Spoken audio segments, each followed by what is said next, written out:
In India, road accidents are still a huge concern.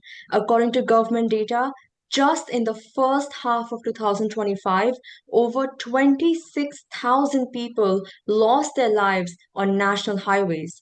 This is more than 50% of the total fatalities of last year. While some cities are showing improvements, the overall picture remains worrying. So, how can quick trauma care save lives? What role do families and bystanders play? And what can each of us do to make our roads safer? Hello, everyone. I'm Khyati Rajunshi, and welcome to our special World Trauma Day initiative, Signal of Safety, presented by Lupin in association with the Indian Express. Today, we will explore trauma, both physical and psychological, and how timely care, family support, and public awareness can truly make the difference. To help us understand this better, we are joined by some of India's leading voices in trauma care and public safety. Let's begin by welcoming our panel. We have with us Dr. Ajay Chaudhary, Professor and Head Department of Neurosurgery, ABVIMS, and Ram Manohar Lohia Hospital, Delhi. He brings years of experience treating critical injuries and managing emergency trauma care in a public care setup. We also have with us Dr. Neerav Mehta, Senior Consultant, Brain and Spine Surgeon, Bombay Hospital. He is renowned for his work in complex neurological trauma and patient recovery. And finally, we have with us Shri A.K. Jain, retired IPS officer and former Director General of Police, Uttar Pradesh. He has extensive experience in law enforcement, road safety, and public awareness initiatives. Thank you all so much for joining us today. So, let us start by understanding what trauma really looks like in road accidents and the kinds of critical injuries doctors see most often. Starting with you, Dr. Ajay Chaudhary, you have been working in the government setup in the heart of the capital. Tell us more about the incidents of trauma. What is the leading cause of trauma that you encounter? I'm working in a one of the largest tertiary care center just near the parliament, and you can't believe in city of Delhi there are more than 10 or 12 big hospital, more than 1500 beds. So each hospital gets around 10 to 15 serious head injury patient on daily basis. Serious means moderate to severe traumatic brain injury.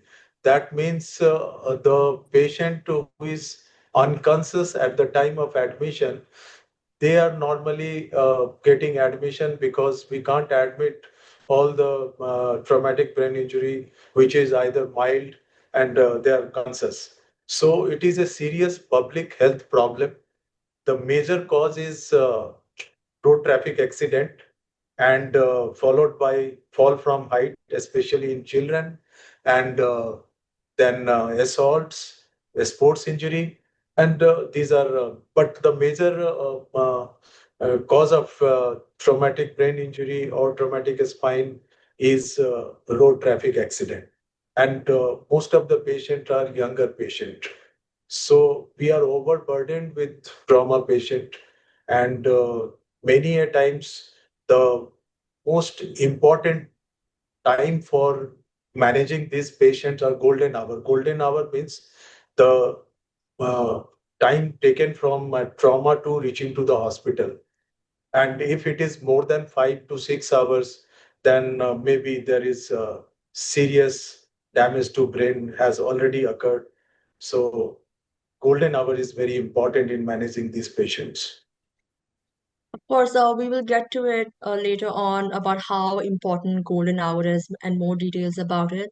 But for now, I would like to ask Dr. Neerav Mehta, what are the most critical injuries typically seen in road accidents? Yeah, so when we talk of critical, we mean life-threatening injuries. So there are three injuries which come to mind. Okay, one of course is the head injury. Okay, so a severe head injury can be fatal if not treated in time. and sometimes it's too late even before the patient reaches the hospital. The second kind of injury, which if not fatal, but leaves behind a lot of morbidity and problems to the family, is a spinal injury. Because in these cases, the patient ends up being quadriplegic or paraplegic for life and never recovers, becoming a burden to the family. And the third type of injury, which is very critical, are injuries to the chest and the abdomen, because this results in difficulty in breathing and severe blood loss and results in mortality. And is there any particular months where you see a surge in traumatic injuries?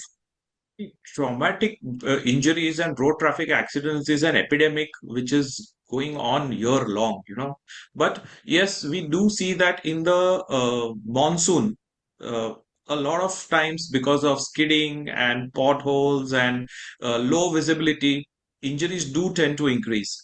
And also in the northern parts of the country, we see that during the early winter, the transition because of fog and again low visibility, road traffic accidents increase. And is there any particular age group that is more susceptible to these accidents and Yes, trauma? yes. Unfortunately, it is always the most productive age group. That is the uh, 17 to 45. Road accidents are most of the time seen with these young people. Um, Uh, Shri A.K. Jain, coming to you, sir. India has the most two-wheelers in the world and sadly the most deaths too. According to data, in 2023, nearly 78,000 lives were lost on two-wheelers alone, making up almost half of all road fatalities. So, based on this current data, what are the top causes of two-wheeler accidents? And how significant is the role of helmet use and signal violations in such cases? Um, Shri Jain. Uh, when we analyze the reasons, we come to know that number one, drunken driving. Mhm. Number two, jumping traffic signals. Number three, over speeding. Number four, driving without helmet. Even this applies even to the pillion rider. So they lead to a lot of accidents.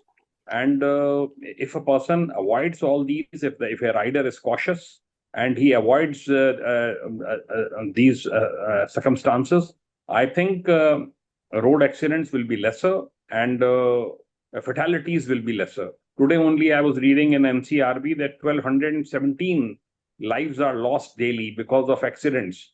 They had been lost in 2023.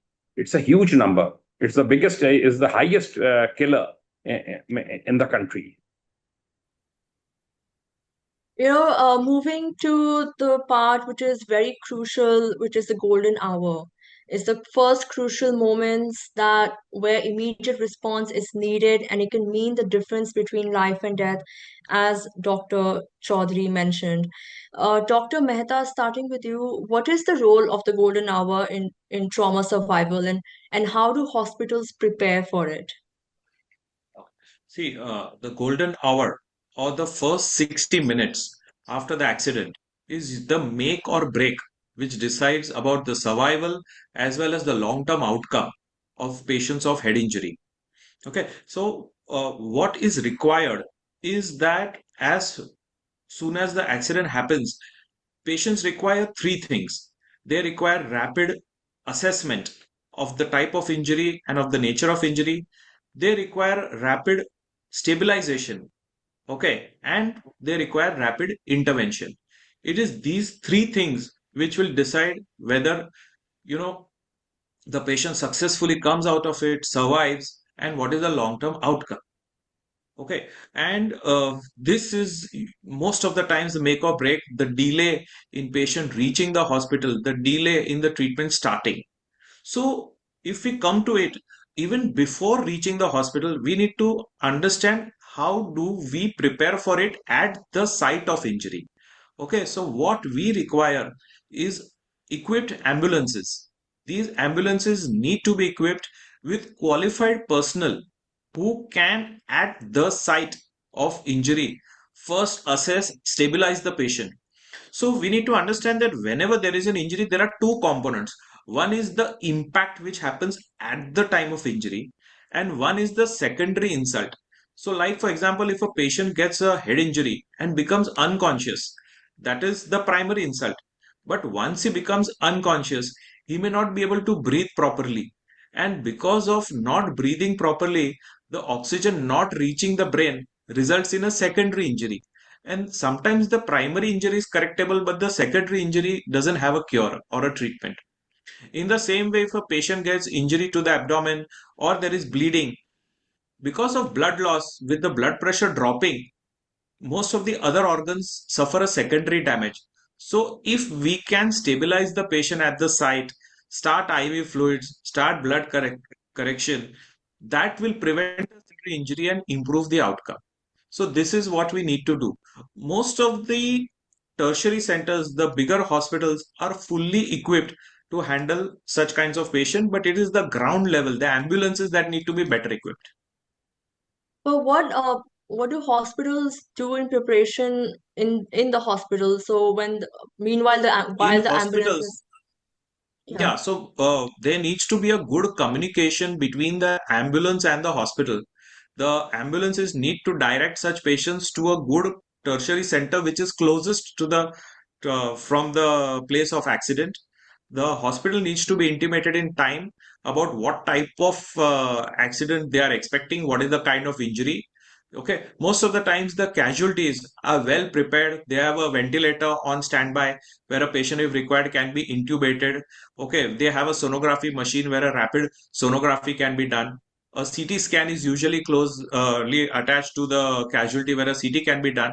And in case of head injury, the neurosurgical team needs to be given a heads up so that they can prepare the theater in case any surgery is required. Okay, sir. And Dr. Chaudhary, for a layperson, what are the first three things they should do when they witness an accident? For a standby person, if site of injury, there is a patient lying unconscious, the ABC is important, like airway, ensuring that patient is the person is breathing or not. Second is if person is bleeding, then need to control at the site of bleeding with pressure, and the uh, transport of the patient is very important while transferring the patient to ambulance and shifting to the nearest hospital. So while moving the patient, one need to secure the spine, cervical spine. They should not move the cervical spine, because even if there is a small injury and there is unstable spine, it can damage further the spinal cord. So the most important, we are having pre-hospital trauma technician courses in many of the Delhi hospital, and these paramedics, they are there in the ambulance. They know the crucial things like respiration, that is lack of oxygen to the patient is very crucial, hypoxia, then there is low blood pressure, that is hypotension, and third is unconsciousness. So these things are very important at the site of accident, and the nearest hospital should be approached immediately as soon as the patient can be shifted or transported to the hospital. Then after initial workup, and if the nearest hospital is having CT scan, then it is okay. Otherwise, there are uh, uh, tools which can detect, that is NIRS tools, and which is now available in Delhi, which can detect whether this patient is having some hematoma with mass effect inside the brain. So Okay, sir. these are important thing to be considered. Thank you for sharing that. Now we know what to do readily. Coming to you, AK Jain sir. Uh, Common people, many people on the road hesitate to help the accident victims, fearing legal issues, that they'll be questioned, they'll be taken to the police station. What protections does the law offer Good Samaritans, and what should bystanders do at the scene? Supreme Court has also intervened in the matter, and in the Save Life Foundation case, writ of 235 of 2012 in Supreme Court, they have passed orders. The orders are very important. Guidelines have been issued, and on that, Ministry of Surface Transport, it has also issued directions. Several state governments have also framed rules. There is a scheme called Rahavir scheme. 134A Motor Vehicle Amendment Act of 2019. Rules for Good Samaritans have been notified. It provides legal protection, cash rewards, and certificates of appreciation to motivate the bystanders and by the people who are on the roads at that time, who are witnessing the incident. Cash rewards also at national level, also at district level also. So all these have been done, and directions have been issued time and again. And now I think generally people are aware of it, and they tend to extend help. There are directions also that identity of the person who is helping, it should not be divulged. He should not be detained for interrogation at the hospital, or he should not be taken to the police station at all. And if he wants to keep his identity confidential, he shouldn't be forced to divulge it. So many initiatives have been taken by Ministry of Surface Transport, by various courts, by various state governments, and because of that, there is change. There is change in perception, and people tend to help, and they are not afraid that they will be put to interrogation. That's good to hear, sir. I hope through this medium, a lot of people understand this and they're aware of it and they do help people in need. That's very good to hear. Thank you for sharing that. Beyond survival, recovery is a long journey. Families, lifestyle choices, and public responsibility all play a big role in long-term healing for trauma patients.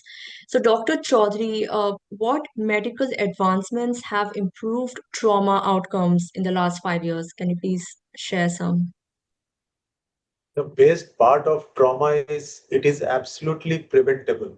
So we need to think upon that. It is the prevention which is the most important, because after trauma, uh, either it is life threatening or life limiting. Life threatening, if patient dies, that is one thing, but when patients survive with severe morbidity, it is each day big trouble for the family and society. So in last 5 years, we have a lot of advancement, especially in neurocritical monitoring, which helps a lot in recovery of the patient and neuro rehabilitation. We have a lot of new tools for rehabilitation and even for surgery. There are various gadgets and use of artificial intelligence in traumatic brain injury scan and extent of damage to the brain. So these are all helping the patient to have a good outcome and recovery in early, as soon as possible. So these are the things which is helping the patient in getting better recovery. And then we come to the recovery part once you're out of the hospital. So, Dr. Mehta wanted to ask you what kind of daily practices like exercise, diet, sleep, counseling are most important for recovery and long-term well-being after trauma. So there are three aspects to this recovery process. Okay, one is the physical recovery, one is the mental recovery, and third is the patience and perseverance by the family members. Okay, so if we come to the physical recovery part, so physical recovery part requires a structured rehabilitation program.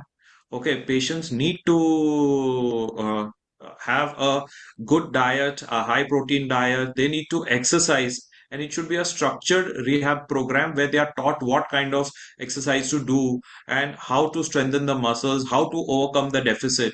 So this is one thing which is very, very important, and this is something which is completely neglected in Indian scenario, where most of the times they feel that once the patient is out of the ICU or out of the hospital, I mean, everything is done, and it is the medicines which should do all the work, and there is not much importance given to exercises. The second part is the mental recovery. Okay, so as we said earlier, the age group which undergoes trauma maximum is the productive age group. So between 18 to 45. So we need to understand the impact of such severe head injury. When a patient gets morbidity, he may get a deficit, he may get a weakness, a paralysis, or something of that sort. That patient who till yesterday used to consider that he is invincible suddenly has become bedridden or wheelchair bound. So almost all patients undergo initially a sort of denial, which is followed by frustration, depression, and you know, dejection at the end. So depression needs to be avoided in such patients. They need to be counseled regularly. They need to be given medication if required. But this is very, very important that the patient is motivated throughout the journey to not lose it in the way. And the third thing is the family members. Most of the times the family members get so impatient that, it's literally become like a T20 culture while dealing with head injuries like a test match. So, in few days, I mean, in 1 month, they want everything to be recovered. So, counseling of the family members, asking the family members to be patient with the patient, not getting upset, not getting passing their frustration, venting out their irritation and anger on the patient is very, very important. Do you have any recommendation on how family should have a balance in communication during high stress emergencies? Yeah. Like, should they So, talk to the doctor more? Should they talk to the therapist more? What should they do? yeah. So, most important is there should be a open line of communication between the primary treating doctor and the patient's relative, the close relative. Okay. Most of the times, what they should do is they should keep one person. Okay, nominate one person who will communicate with the doctor, and it should be preferably be with your main treating doctor. So that will keep the transparency in what is happening, to understand the gravity of the situation, to understand what is going to happen. What happens is that there is a lot of panic in the initial phase after an accident. Okay, and there will be 20, 30 relatives who will mob the hospital. Each would want to have his word, each would want to give his piece of advice to the doctor. Everybody wants to communicate with the doctor, which sometimes is not possible. So, in the beginning, only they should nominate that there is going to be one person who will communicate, and later on also, okay, there should be one person along with the patient who will, understand what needs to be done, what homework needs to be done by them at home, and follow up regularly with the doctor. That's good advice. That's and you're right, in panic situations, it's very difficult to communicate properly, and communication is so important at this stage between all parties.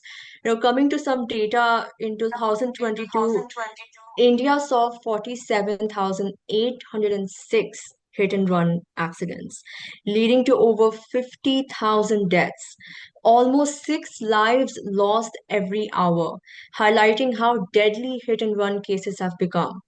So, I wanted to ask AK Jain sir, with rising hit and run cases, especially involving two-wheelers, what legal actions follow, and how should witnesses or involved citizens respond responsibly? In older IPC, Indian Penal Code, under Section 304A, so punishment was very less, and bail used to be granted from police station only. Now, in the new BNS, Section 106, causing death by negligence, there is generally punishment of 5 years. Number two, whoever causes death of due to rash and negligent driving of vehicle, not amounting to culpable homicide, and escapes without reporting it to a police officer or a magistrate soon after the incident, shall be punished with imprisonment or other description, which will extend up to 10 years and shall be liable to fine also. So punishment has been increased, and in Section 105, Section 106, they're quite deterrent. But there was a lot of uproar after this was introduced. Several transporters, they went on a strike that because generally trucks are involved in these accidents and they don't stop the vehicle. They don't report it at the police station. They don't report to any magistrate, and they just run away. So there was a lot of uproar from transporters that this is very harsh, and I think this has been put on hold for some time. I don't know whether this has been lifted, the restriction has been lifted or not. But in new BNS, efforts have been made to make such incidents, and punishment is now harsher, and enforcement is also harsher now throughout the country. So I hope that accidents should come down, and the witnesses, they have a very important role to play. The family members, they have a very important role to play. They should come forward, they should report it, and action will be taken. Action will be taken by police. There are instructions to the police forces that deterrent action should be taken. In recent times, we saw the case of Harjot Singh and his wife. They were coming from Gurdwara at Delhi, and one car being driven by a lady, a very rash driving, and she struck the motorcycle on which Harjot Singh, Deputy Secretary in Ministry of Finance, was driving, and he died on the spot. Wife was, I think, battling with the life. I don't know what has happened to her. So 105, Section 105, punishment for culpable homicide, not amounting to murder, that was enforced, and she was denied bail, and she was in judicial custody for a long time. So efforts are being made by police also, by government also, that and we have seen Pune hit and run case. So many famous cases are occurring throughout the country in which some bigwigs are involved, but no special treatment could be given to them, because there was so much of uproar on social media and other organizations that very stern action was initiated against them, taken against them, and it had its impact throughout the country. So, what happens when a layman or a witness calls in and reports a hit and run, or if the person who has caused it reports it? What legal actions is the punishment as strict, even though they have reported on time? How does that work? You asking me? Yes, sir. Yeah. No, if any hit and run accident is reported by some person who is standing at that point of time at that place, so action is taken immediately. The message is flashed through the wireless sets to all the nakas, to all the outposts, police stations and barriers, that such and such vehicle has run away, and it should be caught. Action is taken on that. There is awareness generally that such accident cases in which people have run away without reporting it. At times, what happens is that generally such drivers or family members, they are garroted by the local people, and there is a lot of misbehavior. So it is suggested that if you don't want to stay there, you just rush to the next police station which is on the way and report it there. They will provide you security also, and report the accident there, so that it is not treated that you have run away. Mhm. Thank you for sharing that. Since you've shared a couple of stories and examples, I would also like to ask the doctors on the panel, starting with Dr. Chaudhary, can you share with us any story of recovery where grit and perseverance of medical intervention and the victim overcame odds? Any latest case that you handled, for example?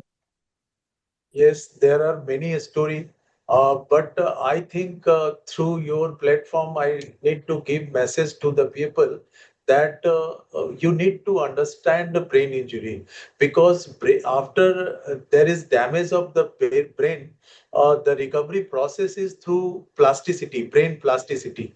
That is, it starts after 6 months of the injury and maximum recovery occurs till 2 years of the injury. So it a time taking process, and even after, if damage is significant enough, so there may be morbidity, may not patient may not come back to normal life. So there was one story. She was a student of JNU, and she was crossing road nearby this hospital, and she was hit by some vehicle, and she came in unconscious state. She got CT scan done, and there was a big hematoma which was evacuated, and then she remained in ICU for more than 1 month, and subsequently she recovered from it. And then there was post traumatic hydrocephalus which was managed with shunt. These are sequelae of brain injury. And then uh, after that, she had traumatic depression. We She was being followed by psychiatrist also, and now she cracked UPSC also. See, it was long time back, 7 years back, and this year she cracked UPSC. So yes, there is a good story, inspiring story to look upon. Thank you for sharing that. And Dr. Mehta, do you have any story, such story, where people can be more aware of what kind of injuries can take place and how recovery process looks like? Yeah. So, two things I would like to speak. As you said about, so I recently, in fact, just 2 days back, I had a patient, young chap around 43, 44, has a 5-year daughter and had a severe head injury and was in coma for almost a year, and was bedridden, was comatose, but the family was completely perseverant. The regular physiotherapy, regular everything was done. I mean, like emotional support and physiotherapy, rehab, everything was going on, but the patient was not showing any signs of recovery. And then just 2 days back, okay, it was his daughter's birthday, and he was put in a wheelchair, and everybody was cutting the cake and celebrating.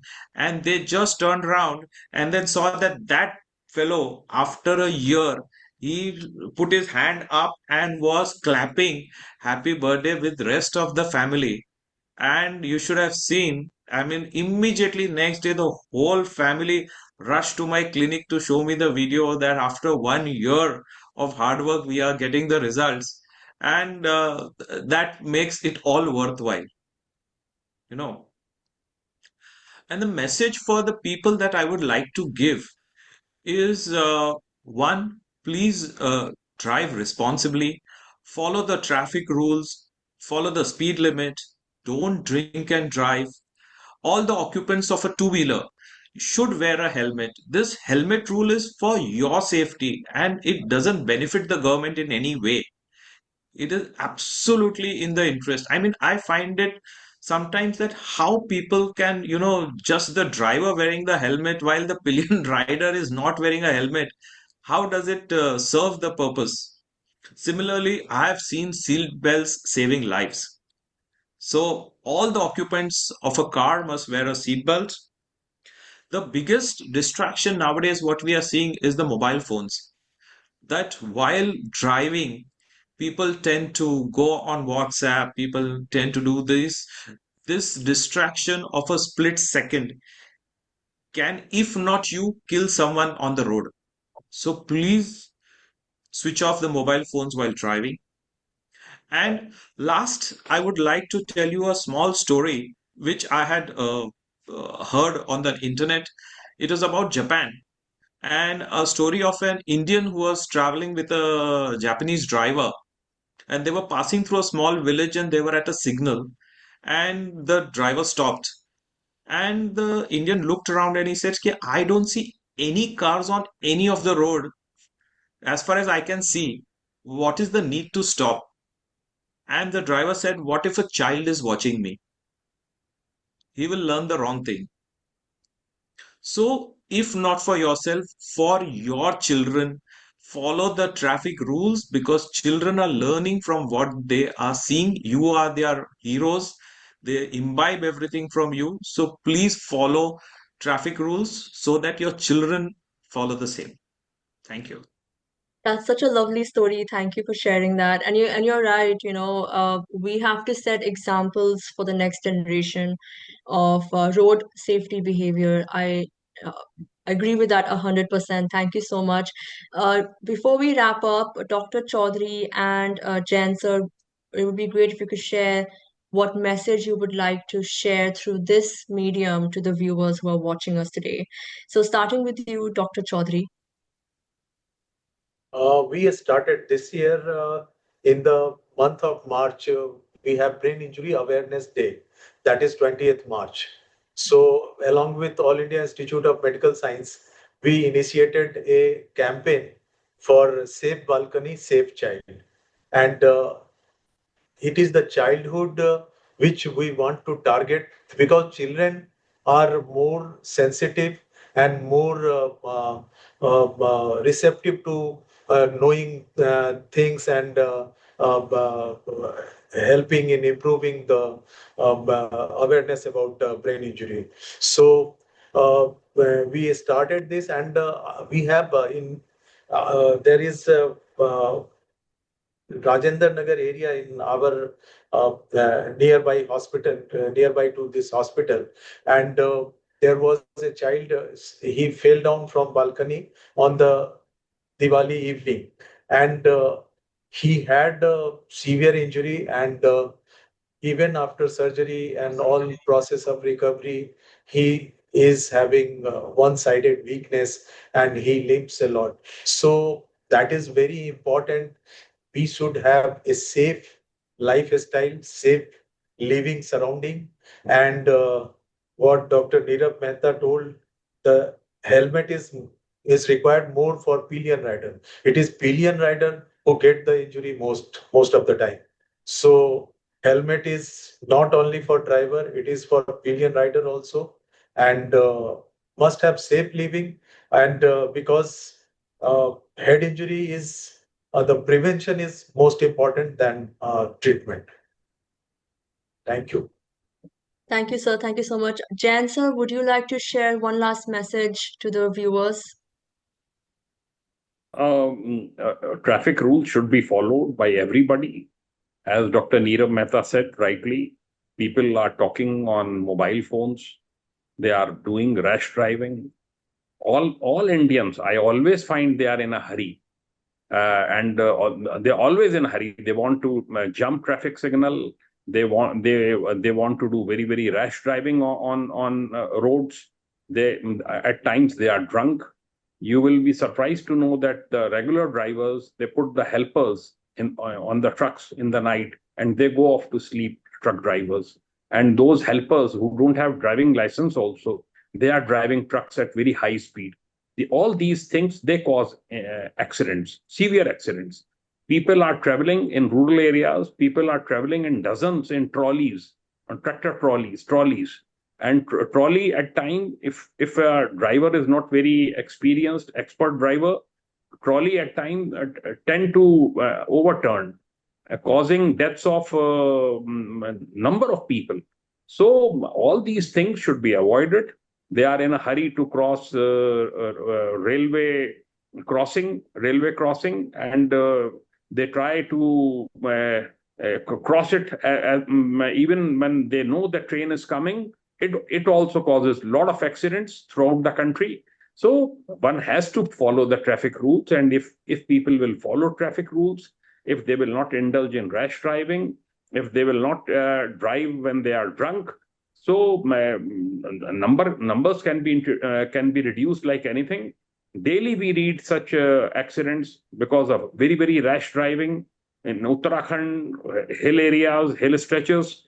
People, the vehicle falls in the khud and causing deaths of a number of people. Every day you read it. So we are very very casual about it in the country, and there should be awareness, and we should all follow traffic rules. We should put on belt before driving.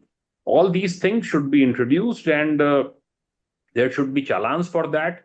One scheme is going on of rectification of black spots on the roads where generally the accidents take place. So government of India is also doing its bit to remove such black spots, and I think and I think it is helping. It is helping reduce the gravity of accidents.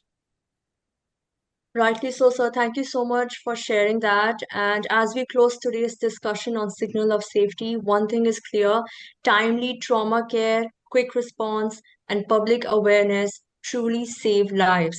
And from the golden hour and bystander support to family care at home, every step truly matters in this uh, cause that we're doing today. So, thank you, a big thank you to all the panelists for their insights, and thank you for joining us today. Thank you so Thank much. you. Thank you.